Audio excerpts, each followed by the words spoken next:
No programa Encontro Marcado, a gente vai conversar com a Renata Fonseca, do Departamento de Ciência Florestal da Unesp de Botucatu, a respeito de um projeto bastante interessante, que é o Gigante Guarani. É isso mesmo, Renata? É isso mesmo, Márcio. Na verdade, esse projeto ele surgiu da iniciativa, né, de várias organizações não governamentais aqui da região, que já trabalhavam com restauração e conservação na região e que encontrou aqui na universidade também, né, uma parceria para desenvolver esse projeto. E você já tem uma data para que, de fato, comece esse projeto? Na verdade, esse projeto ele já iniciou, né, no ano passado, quando nós fizemos, então, um levantamento junto às propriedades rurais e iniciamos, então, o processo de fazer um diagnóstico nas propriedades e ver quais seriam as áreas a serem restauradas. Entendi. Então, a gente já teve aí um plantio, né, em áreas de preservação permanente, dentro das propriedades rurais, principalmente no município de Itatinga. Mas a gente vai estar em Itatinga, Bofete e também Pardinho, e se tudo der certo, também em Botucatu. E para que Botucatu também aconteça, isso, o quê? O sucesso das outras cidades vai fazer com que Botucatu também participe? Na verdade, Botucatu só ficou de fora por uma questão, assim, de enquadramento técnico, porque Botucatu estava sendo considerado como região de cerrado. E esse projeto é para a Mata Atlântica, mas nós conseguimos aí, né, montar todo um processo, porque Botucatu é uma região de transição, né? Nós temos Mata Atlântica, mas também temos Cerrado, né? Entendi. E é importante que as pessoas tenham consciência que também aqui na nossa região e também na nossa cidade, nós temos a Mata Atlântica, né? Que realmente foi bastante degradada, devastada e que precisa realmente ser recuperada, né, Renata? Sim, acho que a Mata Atlântica, né, a gente tem, geralmente as pessoas associam a questão do litoral, né, da Serra do Mar, mas a nossa região aqui também está dentro do domínio da Mata Atlântica, que a gente fala que é a Mata Atlântica de interior, que ela é um pouco mais seca, mas também faz parte, né, desse bioma. E esse projeto, esse trabalho, ele começou já, como você disse, o ano passado, e ele tem um tempo determinado ou vai ser um trabalho constante? Na verdade, a gente teve, assim, agora esse projeto, a gente conseguiu um financiamento junto ao BNDES para estar fazendo esse trabalho por um período de 4 anos. Mas a gente já está pensando em concorrer a outros editais e criar um mecanismo financeiro para que a gente possa ter recurso para estender esse projeto, né? Porque esse projeto ele visa a restauração de 200 hectares em Mata Atlântica. E nós sabemos que na nossa região, né, aqui como um todo, existem outras áreas a serem recuperadas. Entendi. E a participação dos outros municípios, dos produtores, ela tem sido realmente, eles estão tendo consciência da importância desse trabalho? Uma coisa muito interessante, né, assim, as ONGs já trabalhavam com alguns bairros rurais, né, que já estavam bem mobilizados, mas a gente encontrou sim uma procura muito expressiva aí por parte dos produtores rurais. A gente tem tido também muito apoio das prefeituras, da antiga CAT, né, com seus técnicos que já realizaram trabalhos na zona rural, né, desses municípios, então a adesão está sendo bem interessante, sim. Você acredita que essa degradação foi uma coisa cultural, que nos últimos anos isso acontecia, que você, de repente, cortar uma árvore, derrubar uma floresta, era uma coisa até cultural para fazer pasto, para criar gado, enfim, é uma coisa que infelizmente é uma realidade em muitas regiões do Brasil, né? Muitas polêmicas nós tivemos com relação a incêndios na Amazônia e tal. Você acredita que isso aí é uma questão cultural que pode ser revertido na cabeça dos filhos, dos netos dos antigos produtores? Na verdade, assim, a gente tem que entender que né, o Brasil, né, desde Brasil colônia, passou por diversos ciclos. Claro. E na nossa região, a gente teve essa transformação mais expressiva no ciclo do café. Né? Mas assim, algumas áreas mais íngremes, mais de difícil, né, agricultura, acabaram ficando, né? E a partir daí, então, a gente tem um estoque, né, alguns remanescentes de vegetação natural que mostram como que era a Mata Atlântica da nossa região. E a nossa intenção, então, é expandir essas áreas. Existe algum meio das pessoas que estão acompanhando o nosso bate-papo, daqui a pouquinho a gente vai conversar com a Magali também, de acompanharem par e passo como é que está sendo esse trabalho de vocês? Então, a gente tem um site, né, que é o www.giganteguarani.org.br. Nós também temos a página no Facebook, também temos o Instagram. Então, as pessoas podem estar acompanhando. Quem tiver interesse também em colaborar, ou de repente algum proprietário rural que tem interesse em ter suas áreas restauradas, é só entrar lá no nosso site e cadastrar a área. Ô Renata, e quem é que está participando desse projeto, o Gigante Guarani?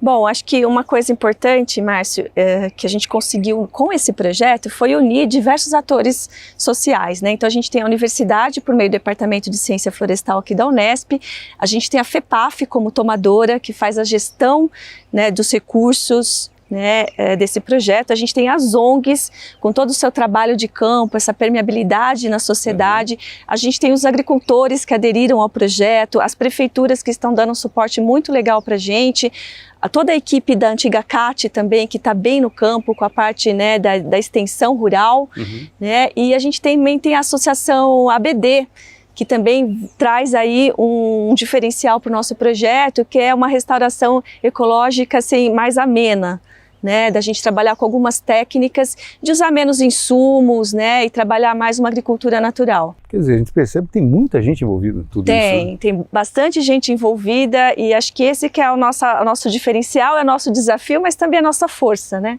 Renata, obrigado, viu, de ter atendido a nossa reportagem aqui. A gente vai conversar com a Magali agora e parabéns pelo trabalho e conte com o programa Encontro Marcado no sentido de ajudar na divulgação, pelo menos. E a gente vai conversar agora com a Magali Ribeiro. Magali, a importância das mudas que estão sendo plantadas, como é que vocês conseguem, como é que existe esse intercâmbio para vocês terem a muda para restauração da Mata Atlântica? Na verdade, assim, as mudas a gente tem duas situações. Uma a gente está produzindo aqui, então com material genético das sementes que a gente coleta, né, na região, não só aqui no Lajeado, na Edgárdia também. Então, assim, uma parte dessas mudas que estão sendo levadas para campo foram produzidas aqui. E a outra parte, na verdade, são as próprias empresas prestadoras de serviços que estão pegando de outros viveiros para a gente fazer. Então, assim, qual que é o nosso cuidado, né, com relação a esse projeto? Desde o início a gente tinha uma preocupação, porque para a gente garantir essa sustentabilidade, né, que essa floresta que a gente está implantando, ela continue, né, a gente tem que garantir um material genético adequado. Né? Então, desde o início a gente teve essa preocupação, a gente consultou também especialistas da área de genética para entender um pouco mais essa diversidade de sementes, né? E então a gente está dentro desse princípio de, né, ou produzir aqui, ou então comprar mudas de viveiros particulares, mas que tem esse compromisso, né, de ter essa garantia de qualidade genética dessas espécies, para que a gente realmente tenha continuidade dessas florestas, né, no futuro. É possível a gente comentar aqui quantas espécies nós temos na Mata Atlântica? Na Mata Atlântica são centenas. Acontece que esse projeto ele está muito focado nas áreas de APP, de área de preservação ambiental, de beira de rio. Entendi. Então, assim, dentro desse contexto, a gente tem uma limitação também de espécies, porque daí a gente vai encontrar espécies que são mais adequadas a esse tipo de ambiente. Então, nesse primeiro plantio, a gente trabalhou com mais ou menos umas 60 espécies, né? Mas assim, varia um pouco em função das áreas. Então agora a gente vai estar iniciando o plantio agora em Pardinho e Bofete. Então a gente novamente vai lá para a área, ver quais são as espécies de ocorrência lá, e a gente tenta então adequar, né, essas espécies para o que já tem ocorrência lá da região. Então gira em torno mais ou menos de 60, 40... Entendi. Embora hoje a legislação a gente possa entrar com menor variedade de espécies. Existe alguma espécie que realmente desapareceu, que a gente não mais viu aqui na nossa região, Pardinho, Bofete, Botucatu, e que vocês, através desse projeto, desse trabalho, vão conseguir trazer de volta? Não diria que desapareceu, mas tem algumas que a gente quer, na verdade, reintroduzir por conta, assim, de uma menor, ocorrência, né? Entendi. Mas, assim, esse tipo de vegetação é bem, assim, as espécies que ocorrem, né? São espécies comuns, muitas vezes, né? Entendi. Que a gente tem aqui na região, né? Porque a gente tem uma mata ainda preservada na região, né? Então, a gente consegue esse material também genético, né? Edgárdia, por exemplo, né? Nossa fazenda, tem bastante diversidade, então a gente consegue ter, né, uma diversidade boa para estar implantando.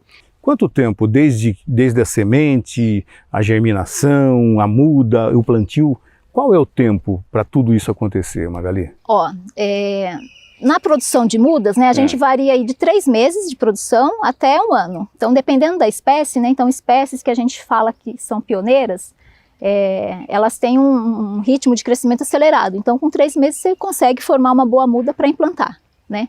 Agora, o tempo que ela vai levar para se desenvolver no campo, aí já é outra história, né? Então, você pode ter...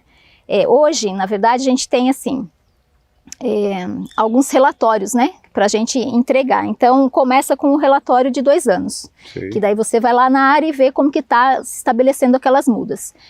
Mas o prazo total para restabelecimento da floresta, a gente fala em 20 anos. 20 anos. Isso. 20 anos. Né? Mas claro que durante todo esse período, né, a gente tem ali várias coisas acontecendo que vão dando um suporte, né, para aquele ambiente já ficar com uma boa qualidade, vamos dizer assim. E é muito legal, né, com essa restauração, com esse replantio, né? Tudo volta ao normal, né? Como sempre deveria ser, né? Os pássaros voltam, a alegria, as florestas, o nosso meio ambiente, o nosso respirar, né, Magali? Uhum. E são assim, a gente também tem que entender que são diferentes áreas com diferentes processos de degradação. Então, tem aquela área que você vai ter que investir um pouco mais, então entrar com mudas um pouco maiores, né? Tem alguma situação que a gente vai só enriquecer, então a gente faz um cercamento da área para o gado não vir, para a gente eliminar esses fatores que podem prejudicar, né, o restabelecimento da vegetação, mas a gente entra com um enriquecimento, né? E tem aqueles ainda que seria uma menor ação humana, que seria apenas deixar vir a regeneração. Então nesse projeto a gente tem esses 3 tipos de restauração. Então a gente tem aquela que a gente vai entrar com muda, porque são áreas que precisam de uma ação mais atuante, né? Uma que a gente seria então uma intermediária, a gente vai estar enriquecendo, né? E a outra então que a gente vai deixar só a regeneração vir, porque o ambiente já favorece essa regeneração. Magali, e o diferencial dessas pesquisas? Tá, então o diferencial desse projeto é que a gente, a universidade está junto, então a gente, necessariamente, o nosso produto é pesquisa. Então, inclusive, um diferencial assim, que a gente conseguiu esse edital do BNDES, né, é justamente eu atribuo a isso, né, quer dizer, a gente está também tendo um produto que é pesquisa. Então, isso a gente envolve diversos atores, né? Então a gente tem alunos de graduação, a gente tem alunos de pós-graduação, a gente tem as ONGs também desenvolvendo pesquisa conosco, para no final então desse projeto a gente ter vários modelos, por exemplo, e várias respostas, né, para o que a gente está propondo. Então a pesquisa é um diferencial nesse projeto. Magali, muito obrigado, parabéns pelo trabalho de vocês, viu? Obrigada.